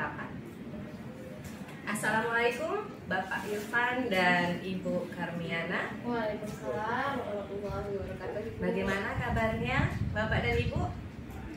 Alhamdulillah baik, Ibu Hesti. Alhamdulillah sehat ya. Nah, baik Ibu, di percakapan pasca observasi hari ini saya akan memberikan pertanyaan-pertanyaan kepada Ibu terkait dengan jalannya proses observasi kelas yang sudah Ibu lakukan dengan tujuan untuk mengevaluasi sejauh mana proses pembelajaran yang sudah Ibu lakukan. Untuk pertanyaan yang pertama, bagaimana perasaan Ibu terkait dengan jalannya kegiatan observasi kelas yang sudah berlangsung, Bu? Izin menjawab Ibu Hesti. Perasaan saya alhamdulillah lega, senang ya Bu Hesti dengan anak-anak, dan itu supervisi mungkin sebuah keharusan yang dilakukan oleh setiap guru, yang dilakukan oleh kepala sekolah, salah satunya mungkin ditemani oleh Bu Hesti, dan alhamdulillah sudah berjalan dengan baik dan lancar Bu. Ya, baik Ibu. Berarti alhamdulillah ya Bu ya, sudah berjalan dengan baik dan lancar ya, walaupun itu ada suatu kewajiban ya dalam supervisi ya. Cuman sudah lega, sudah berjalan dengan baik, alhamdulillah. Oke, baik Bu, bisa diceritakan kembali Bu area pengembangan apa yang sudah Ibu lakukan di dalam kelas kemarin, kemudian langkah-langkah apa atau tahapan-tahapan apa yang pembelajaran apa yang sudah Ibu lakukan di dalam kelas kemarin? Ada dua pengembangan Bu yang saya lakukan. Satu pengembangan pengetahuan dan satu lagi keterampilan. Kalau untuk pengetahuannya, tujuannya itu agar siswa-siswa mengetahui faktor-faktor yang mempengaruhi laju korosi, kemudian mereka juga tahu mengatasi bagaimana cara korosi itu kalau dihapus sih nggak bisa, tapi diperlambat atau dicegah gitu. Kemudian keterampilannya, Ibu, kemarin saya percobaan tentang faktor-faktor yang mempengaruhi laju reaksi, terus mereka mengungkapkan bagaimana cara-cara untuk mengatasi korosi itu sendiri. Kemudian tahap-tahap yang dilakukan, pertama saya dan siswa melakukan praktikum dengan LKPD yang kemarin sudah saya kasih Ibu. Kemudian setelah mereka melakukan praktikum, 2 minggu setelah itu baru kami mendiskusikan hal-hal atau faktor-faktor apa saja yang mempengaruhi laju reaksi dan bagaimana cara mengatasi hal-hal apa saja yang mempengaruhi laju korosi, kemudian bagaimana cara mengatasi korosi tersebut. Ya, baik Ibu. Jadi area pengembangannya berkaitan dengan pengetahuan dan keterampilan ya Bu ya. Oke. Kemudian tadi tahapan-tahapan yang sudah Ibu lakukan, pertama-tama itu anak-anak melakukan praktikum ya, kemudian diskusi, dan terakhir itu melakukan presentasi ya kemarin ya Bu ya, melakukan presentasi tentang faktor-faktor yang mempengaruhi laju korosi ya, laju korosi. Dan di keterampilannya itu ide ya Bu ya kemarin ya, mengajukan gagasan ya, ide ya bagaimana cara mencegah atau mengatasi laju korosi itu.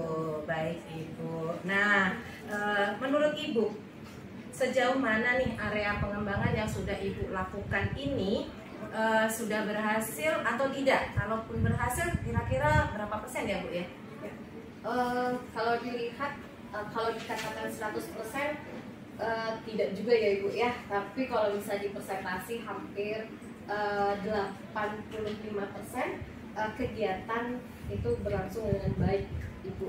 Kenapa? Karena dilihat hampir semua dari siswa itu melakukan percobaan karena mereka sangat menyukai percobaan-percobaan khususnya kimia, karena kimia itu bersifat abstrak, jadi mereka harus melakukan sesuatu yang nyata gitu kan Bu. Kemudian pada saat mereka melihat proses terjadinya korosi di setiap tahapnya, jadi setiap hari kami anak-anak itu diminta foto bagaimana perubahan-perubahan terjadi pada sebuah paku dalam kondisi 9 wadah. Terus kemudian kalau 15%-nya ya itu ya Ibu ya 15%-nya mungkin ada anak yang terkadang beda anak, beda gaya belajarnya. Ada yang sukanya video, gaya belajar video, audio ataupun kinestetik. Mungkin kalau yang audio atau visual mungkin ya seperti itu. Jadi kalau pada kawan yang saatnya presentasi ya mereka mendengarkan, tapi ada beberapa gitu. Jadi tetap ada yang bermain, Ibu Bapak tetap ada gitu ya. Iya, baik Ibu. Jadi sudah dilakukan dengan baik, kurang lebih 85% ya Bu ya, kegiatan berlangsung dengan baik, sudah sesuai ya. Dalam melakukan percobaannya, kemudian juga dalam mengamati dan diskusinya ya. Jadi kurang lebih 85% baik. Dan yang 15% itu menurut Ibu tadi adalah kendalanya mungkin ya. Ada kendala-kendala yang dihadapi, yaitu mungkin 15% anak itu kurang aktif dalam diskusinya, atau mungkin dalam percobaannya tidak ikut ya, tidak aktif gitu. Karena mungkin bukan tipe gaya belajarnya yang tadi disebutkan seperti visual, auditori ya, seperti itu ya Ibu ya. Oke, baik. Nah, jadi kira-kira nih Bu, kalau tadi kendalanya kita fokus ke kendala ya Bu ya. Jadi yang 15%, kalau yang berhasil kan sudah ini ya. Jadi kira-kira mengapa yang 15% itu kalau dari segi gaya belajar mungkin kita bisa lakukan apa gitu ya. Nah itu kira-kira untuk mengatasi hal tersebut itu bagaimana Bu? Kalau menurut saya Ibu, mengatasi yang 15% ini di hasilnya nanti Bu. Mungkin saya akan melakukan pembelajaran yang berdiferensiasi yang sesuai dengan gaya belajar masing-masing. Nanti saya mungkin ya Bu ya, akan saya coba nanti di hasilnya nanti, di produknya nanti. Tetap kalau saya melakukan percobaan tentang faktor-faktor yang mempengaruhi korosi, dan hasilnya nanti mungkin yang akan saya bedakan. Ada yang mungkin mereka yang membuat poster faktor-faktor yang mempengaruhi laju korosi dan cara pencegahannya gimana. Kemudian ada yang mempresentasikan, kemudian ada yang membuat komik untuk produknya, seperti itu mungkin Bu. Jadi mereka paham gitu fase-fase mana yang mereka buat untuk produknya. Oke, baik Ibu. Jadi tadi Ibu akan melakukan rencana tindak lanjut ya, tidak langsung ya, secara tidak langsung ya. Jadi selain mengatasi kendala tersebut, ada rencana tindak lanjutnya yaitu dengan pembelajaran berdiferensiasi, terutama tadi di bagian diferensiasi produk. Ya, diferensiasi produk. Kemudian juga Ibu di diferensiasi produk mungkin akan dibedakan apa namanya, produknya apa tadi, seperti pembuatan komik mungkin poster ya dalam hal tersebut.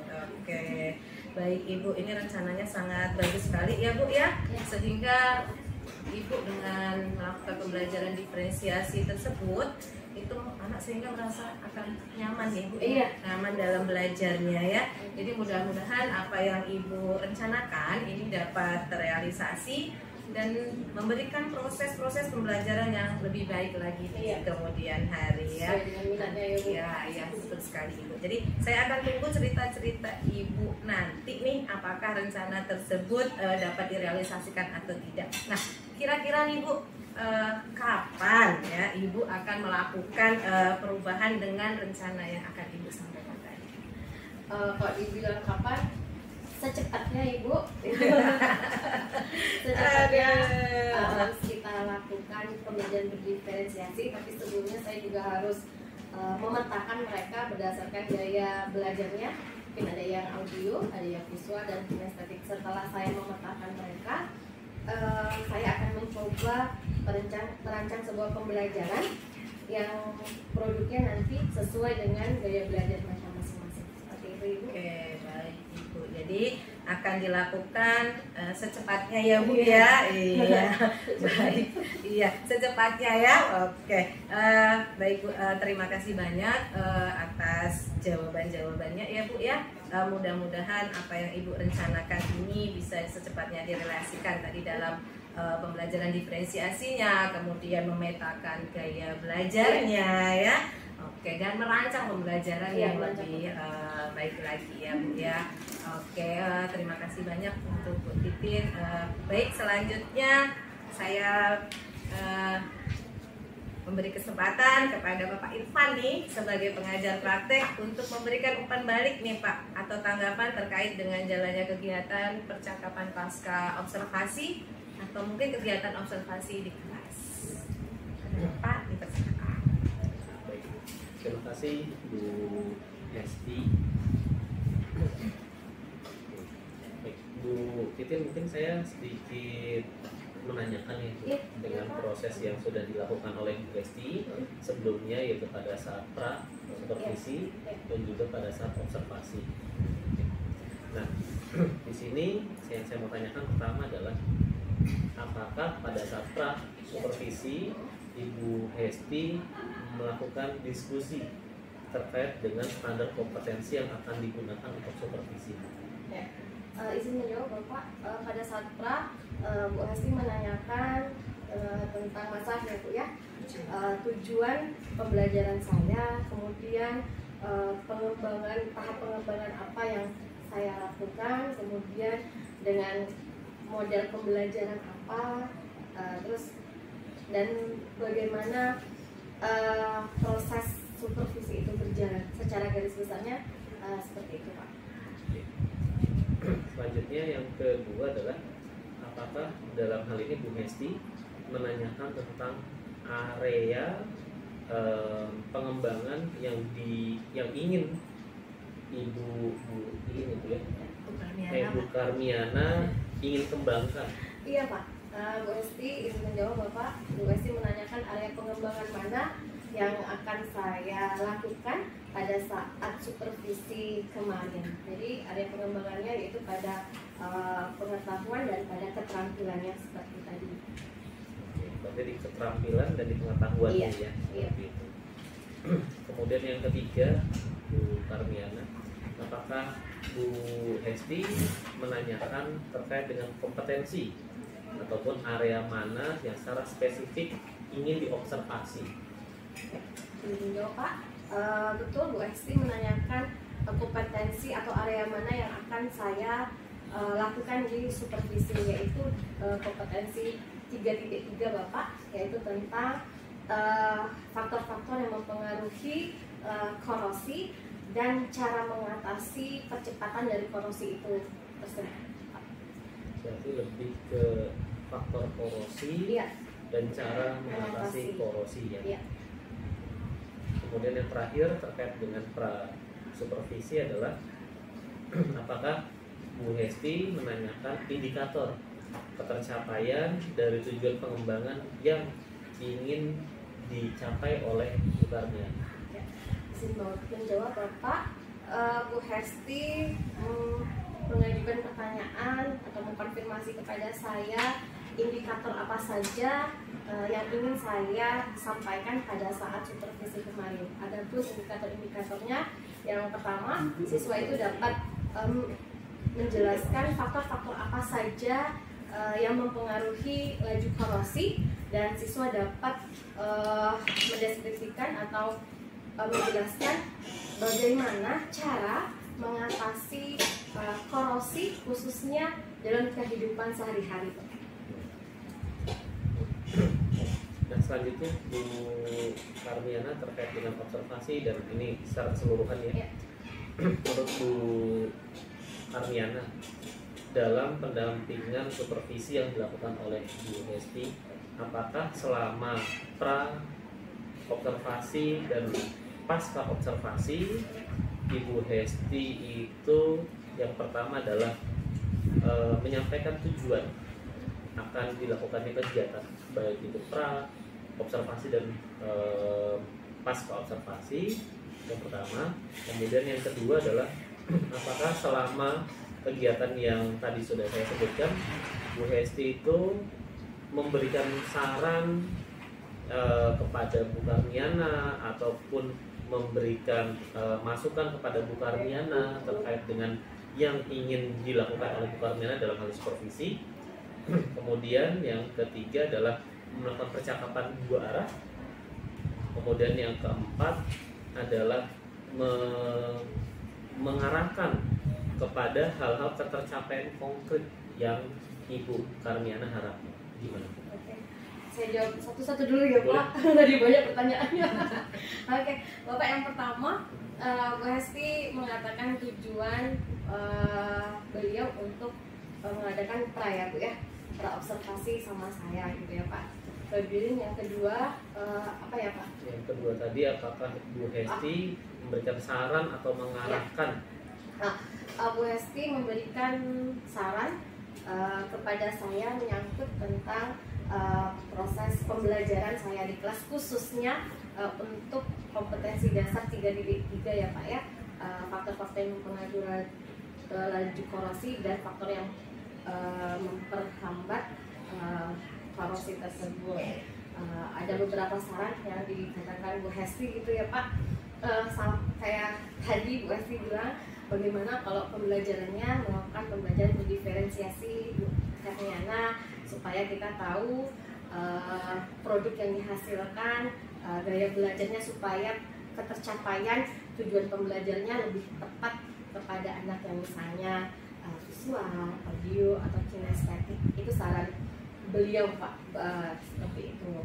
Nah, yang ketiga Pak, untuk yang kedua dulu, dalam pemberian saran Bu Hesti apakah menggurui kepada Bu Karmiana atau gimana? Oh, sangat tidak Pak. Ya? Bu Hesti seperti teman memberikan sarannya, nggak menggurui, sangat tidak Pak. Kemudian yang ketiga adalah apakah percakapan berjalan dua arah? Ya, alhamdulillah percakapannya berlangsung dua arah. Bu Hesti menjawab, Bu Hesti bertanya, saya menjawab, kemudian ada beberapa saran yang diberikan Bu Hesti dan saya pun mencoba untuk melakukannya walaupun FBP-nya atau rancangannya sudah tersedia ya Pak ya, tapi minimal saya mengadopsi apa yang dianjurkan oleh Bu Hesti Bapak. Berarti juga Bu Hesti juga ini ya, bisa dikatakan juga kayak tadi RPP-nya dilakukan pengecekan juga ya. Iya. Kemudian yang terakhir adalah untuk tindak lanjut konkretnya gimana Bu? Untuk tindakan lanjut konkretnya kemarin ya Bu, setelah observasi saya direfleksi sama Bu Hesti mengenai bagaimana saya melakukan pembelajaran ya Bapak. Ada beberapa bahasanya yang tidak tercapai di saya. Salah satunya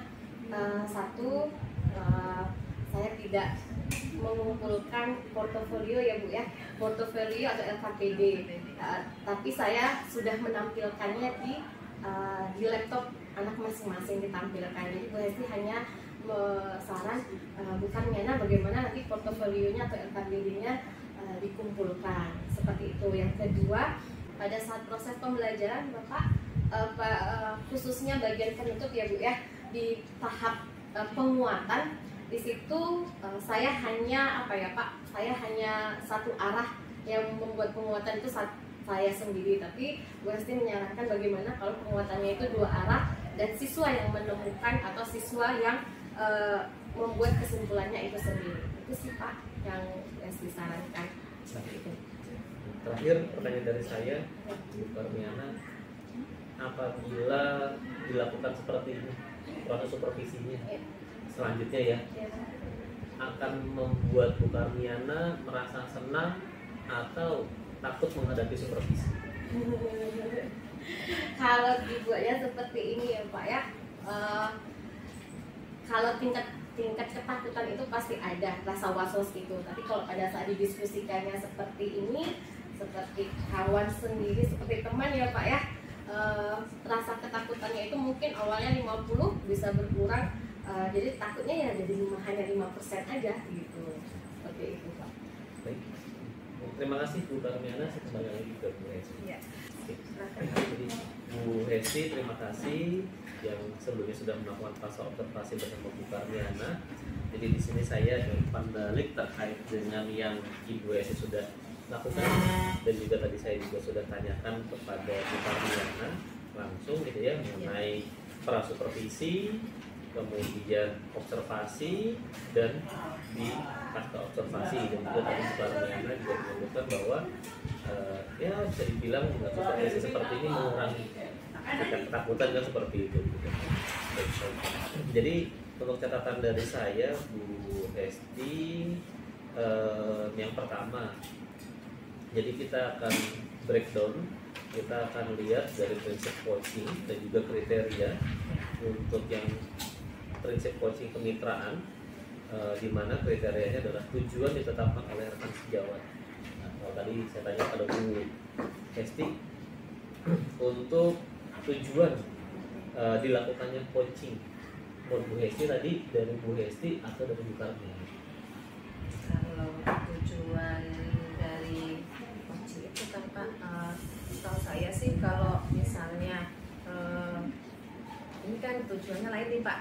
Kalau saya sebagai coachnya, sebagai yang supervisornya, saya menyampaikan tujuan diadakannya supervisi akademik Pak.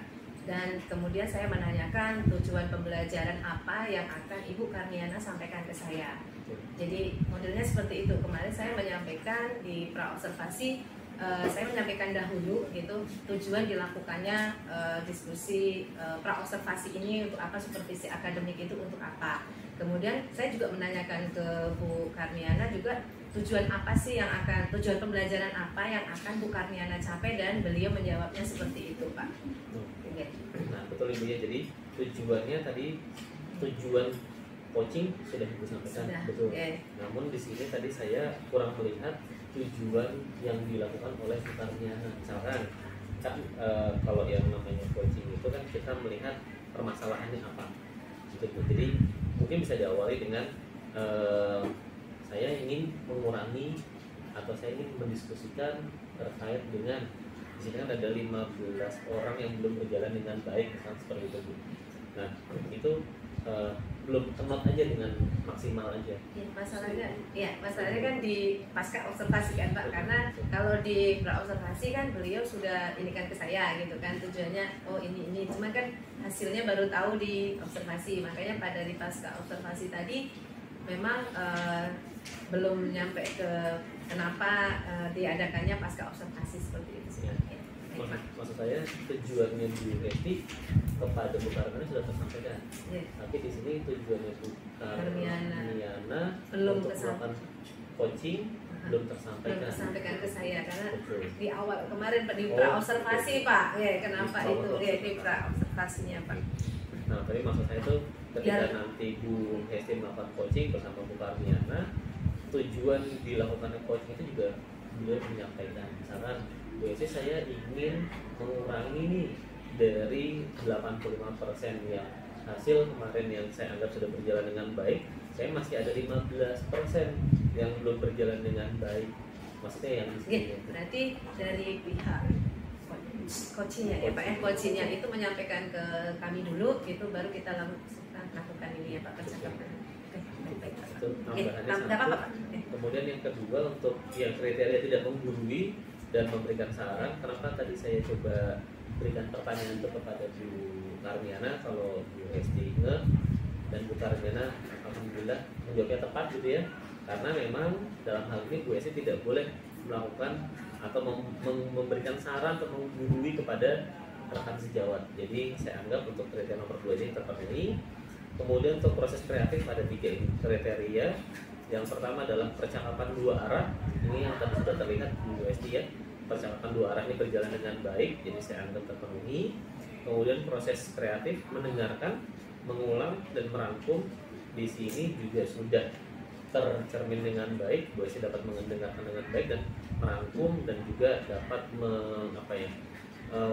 memberikan apa yang dibutuhkan oleh Bu Karmiana.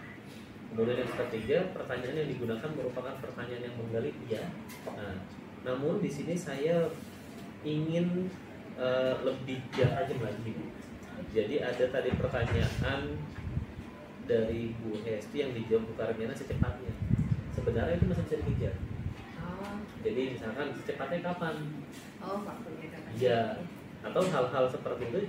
Jadi istilahnya jangan sampai informasi itu mengambang, Bu. Oh iya, baik. Kalau misalnya saya kapan-kapannya kita kejar. Secepatnya kapan? Ya, ya. Apakah minggu depannya juga kapan? Harinya. Betul. Jadi Ya, itu betul, kalau baik. dikejar pertanyaan-pertanyaan yang istilahnya baru ada pada jawaban-jawaban yang umum masih general. Jadi itu bisa lebih dipertajam lagi ya Bu. Itu aja. Kalau untuk pertanyaan yang lainnya sudah oke ya Bu ya. Kemudian yang terakhir tentang prinsip memaksimalkan potensi. Tadi sudah terlihat percakapan menghasilkan tindak lanjut yang konkret ya Bu ya. Di situ sudah menjelaskan bahwa ingin mengatasi 15% yang belum berjalan dengan baik. Kemudian yang ketujuh, tindak lanjut konkret berasal dari rekan sejawat, ya tadi tersampaikan dengan baik. Nah, namun di sini untuk yang kriteria ke-8 untuk percakapan yang ditutup kesimpulannya oleh rekan sejawat itu kurang menggigit gitu. Iya, jadi ditutupnya itu mungkin gini, ketika coaching dilakukan itu ada gap, ada masalah. Kemudian dari masalah itu digali Bu Hesti. Kan konsepnya gitu, dari gap, dari masalah digali. Galinya itu bukan dari Bu Hesti menyampaikan harus gini, bukan. Tapi kita hanya menggali saja beliau atau si coachingnya. Setelah itu, coaching juga bisa menyimpulkan. Jadi dari permasalahan itu apa problem solvingnya atau tindakannya? Kesimpulannya apa ya Pak? Betul. Yang dia dapatkan. Tadi belum ya Pak. Ya baik Pak. Jadi itu saja catatan dari saya. Ya, Terima kasih Bu Hesti. Mudah-mudahan ini bisa jadi saran yang membangun kepada Bu Hesti. Cukup itu aja. Terima kasih. Iya, baik Bapak, terima kasih banyak atas umpan baliknya dan tanggapannya terkait dengan kegiatan pasca observasi kita hari ini ya Pak ya. Terima kasih banyak Bapak. Baik Bapak dan Bu Karmiana ya, terima kasih untuk Pak Irfan atas umpan baliknya ya dan tanggapan Bu Karmiana terkait dengan kegiatan pasca observasi kita hari ini. Akhirnya rangkaian kegiatan supervisi akademik sudah selesai, dimulai dari percakapan pra-observasi, kemudian kegiatan observasi di kelas, dan percakapan pasca observasi. Saya ucapkan terima kasih kepada Bapak Irfan dan Ibu Karmiana, dan saya akhiri. Wassalamualaikum warahmatullahi wabarakatuh. Waalaikumsalam.